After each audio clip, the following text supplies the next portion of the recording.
안녕하세요. 물묵상 오늘은 사도행전 17장 10절부터 21절 말씀 보도록 하겠습니다.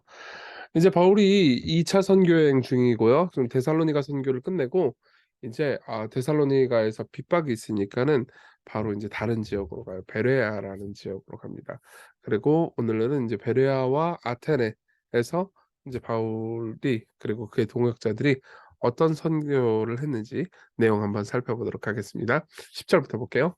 밤에 형제들이 곧 바울과 실라를 베레아로 보냅니다. 그러니까 이제 박해가 있으니까 이제 두드려 맞을 것 같으니까 이제 무서워서 형제들이 일단 베레아로 보내요.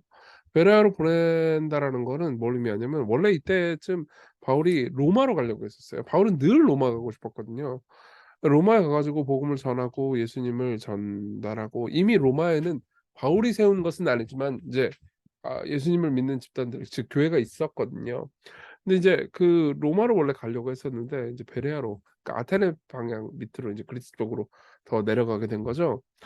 그래서 어떻게 했냐 일단 이제 베레아로 갔어요. 근데 이제 거기 가서 유대인의 회당에 들어갔어요. 보통 유대인의 회당에 들어가서 복음을 먼저 전하죠. 근데 감사하게도 베레아에 있는 사람들은 데살로니가에 있는 사람들보다 더 너그러웠어요. 그래서 일단 설교를 들을 때 간절한 말씀으로 마음을 닫습니다. 그리고 그걸 다 바로 믿은 건 아니었어요. 하지만 이것이 그러한가 해서 성경을 날마다 깊이 묵상을 해 가죠. 이게 최고의 청중이에요, 여러분. 좋은 청중은 말씀을 간절히 받습니다. 그리고 성경을 통해서 확언합니다. 그리고 이 말씀이 참으로 성경을 말하고 있는지 성경의 가르침을 따르고 있는지를 생각하면서 성경이 말하는 예수 그리스도께로 가려고 하죠. 아마 베레아 사람들이 그랬던 것 같아요. 그래서 그중에 믿는 사람이 많고 헬라의 귀부인과 남자가 적지 않았죠. 근데 여기서 잠깐 뭐 하나만 좀 얘기를 해 드리자면요. 로마서 1장 13 절에 보면 이런 말씀이 있어요. "형제들아 내가 여러 번 너에게 가고자 한 것을 너희가 모르지 아니하 원치 아니하노니 이는 너희 중에서 다른 이방인 중에서와 같이 열매를 맺게 하려미로되 지금까지 길이 막혔도다." 이렇게 이야기를 합니다. 아까 제가 이런 말씀 드렸잖아요. 원래 데살로니가로 가려고 했는데 데살로니가에서 로마로 출발하려고 했는데 박해가 너무 많아서 베레아로 갈 수밖에 없었다고요. 그래서 로마로 못 간 거예요. 그래서 어떻게 했냐? 로마서를 썼죠. 그래서 로마서가 남았죠. 그래서 로마서를 통해서 수많은 사람들이 회심했죠. 예. 그 교회사 역사상 가장 위대하고 유명한 사람들 있잖아요.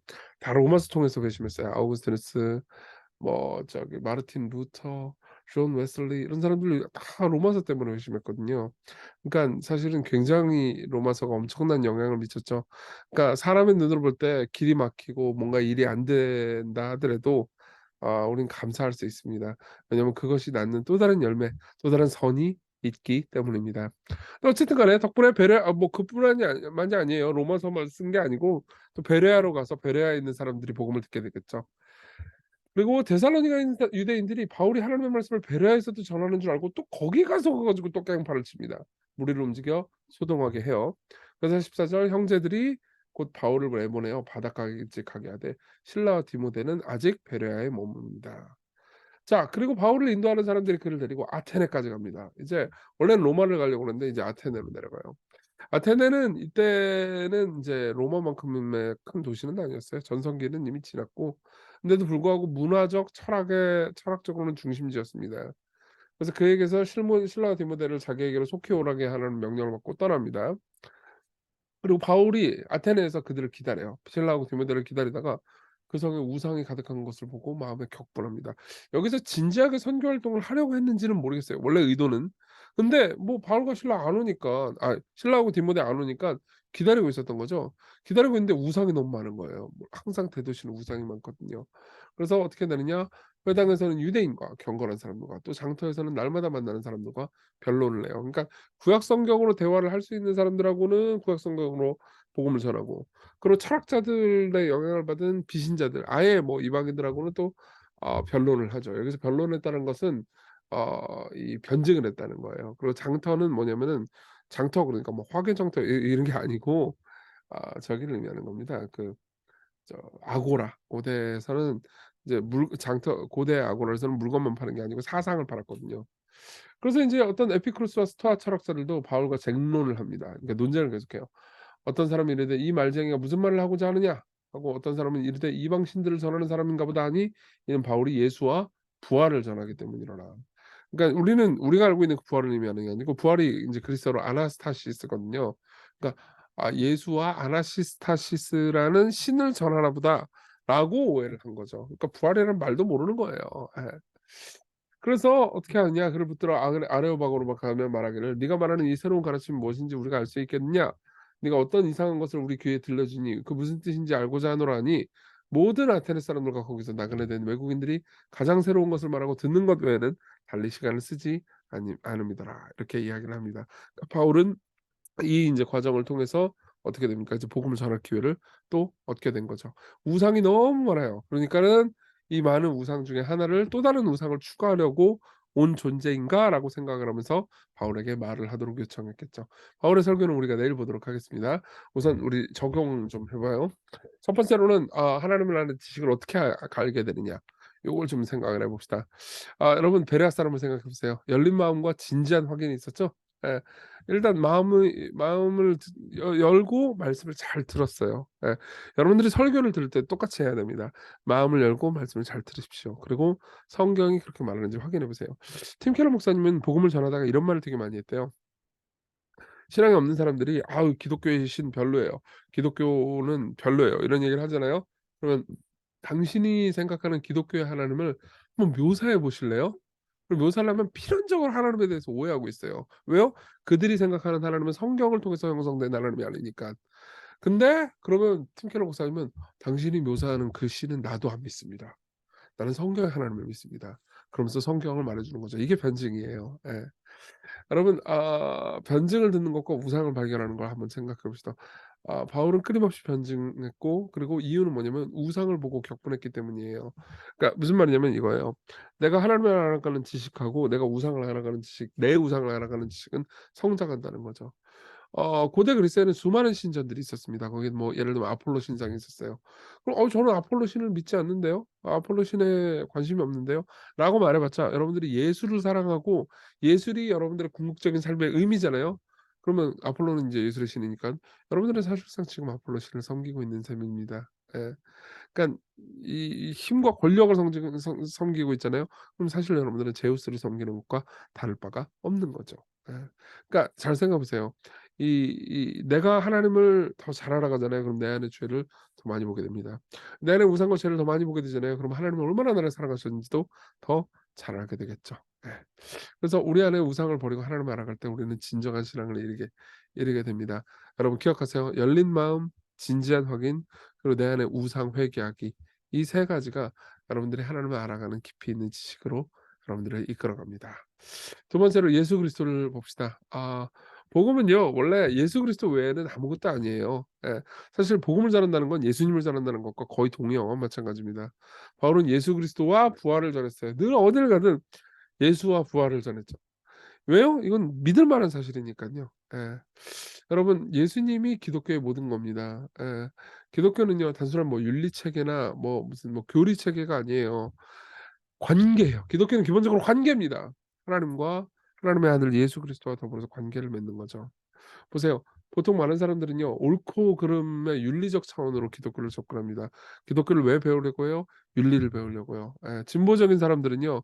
유용한지 안 유용한지를 추구합니다. 그럼 왜 기독교를 믿으세요? 마음에 평안이 오니까? 그럼 여러분들은요. 유용한지 안 유용한지를 가지고 기독교를 판단하는 겁니다. 여러분들은 왜 기독교를 믿나요? 여러분들의 기독교가 여러분들을 착한 삶을 살도록 독려해 주니깐 그렇다면 여러분들은 기독교를 윤리 체계로 오해하고 있는 겁니다. 아니에요. 기독교는 진리입니다. 무슨 말이냐면 기독교는 사실에 관한 거라는 거예요. 기독교는 예수 그리스도의 죽음과 부활을 통해서 우리가 받은 사랑과 무엇보다 그 공 보 보상으로 예수님과 교제를 할 수 있다고 말합니다. 예. 예수님과의 교제 이게 복음의 본질이에요. 그걸 위해서 예수께서는 십자가에 못 박혀 죽으셨고요. 예. 그리고 우리가 복음을 전한다고 한다면요. 이 예수님을 전한다는 것과 똑같은 거죠. 우리 기도합시다. 우리의 우상을 버리고 예수님을 진지하게 볼 수 있게 해 주시고 마음을 열고 배려할 사람처럼요. 어 진지하게 열린 마음으로 겸손한 마음으로 말씀을 할 때 성경을 확인하는 사람들이 되게 해 달라고 우리의 이성을 사용해 달라고 같이 기도해 주시고요. 그리고 의심이 들 때마다 예수님을 바라볼 수 있게 해 달라고 기도합시다. 성경은요. 여러 가지 증거들을 말하기보다는 예수님이라는 궁극적인 증거를 말해 줍니다. 신이 사람이 됐어요. 그리고 그분이 우리의 삶을 우리 대신 사셨습니다. 죽으시고 부활하셨죠. 예. 그리스도를 바라볼 때 여러분들의 회의와 의심은 조금씩 무너져 갈 겁니다. '내가 고통을 당해. 그러면 신은 없어.' 이렇게 생각하는 분이 있다면요. 만일 그게 사실이라면 예수님께서 '왜 신이신 분께서 우리를 대신해서 고통을 당했지?'라는 질문을 한번 던져 보십시오. 예수님을 여러분들이 믿잖아요. 그러면 서서히 여러분들은요. 의심과 맞서 싸워 이길 수 있게 될 겁니다. 우리 같이 기도해요. 진짜 마음을 다해서 이런 은혜 달라고 같이 기도했으면 좋겠습니다.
기도하겠습니다. 하나님 아버지, 우리에게 열린 마음, 그리고 우리가 종종 회의가 들더라도 예수님을 생각하는 마음을 주세요.